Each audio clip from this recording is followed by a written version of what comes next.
குடிப்பழக்கத்தினால நரம்பு மண்டலங்கள் பாதிக்கப்பட்டு வீட்டில் கை கால்கள் செயலிழந்து முடக்குவாதம் வந்து கிடக்குது. வீட்டில் நிம்மதி இல்லை, மனைவி பிள்ளைகளை கைவிடுறாங்க. எத்தனை இளம் விதவைகள் இன்னைக்கு வாழ்ந்துட்டு இருக்காங்க தெரியுமா? இந்த குடிப்பழக்கத்தினால இன்னைக்கு காலேஜ் படிக்கிற பையன், ஸ்கூல் படிக்கிற பையன் இந்த போதை பழக்கத்திற்கு அடிமையாகிறான்.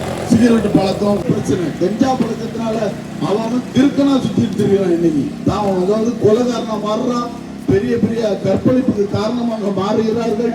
இன்னைக்கு சிறையில எத்தனையோ வாலிபர்கள் வாழ்ந்து கொண்டு இருக்கிறாங்க இந்த குடிப்பழக்கத்தினால. போஸ்கோ சட்டத்தில் எத்தனையோ வாலிபர்கள், பெரியவர்கள், வயதானவர்கள் இந்த குடிப்பழக்கத்தினால போஸ்கோ சட்டத்தில் உள்ள வாழ்ந்துட்டு பாருங்க. நம்முடைய பாவங்களுக்காக அவர் சிலுவையில் மறித்து 3 நாள் உயிர்த்தெழுந்தார். அதை உங்க மனசுல விசுவாசிச்சீங்கன்னா இந்த எவ்வளவு வருஷ அடிமைத்தன பாவ பழக்க வழக்கமா இருந்தாலும் உங்களுக்கு ஒரு விடுதலை கிடைக்குங்க.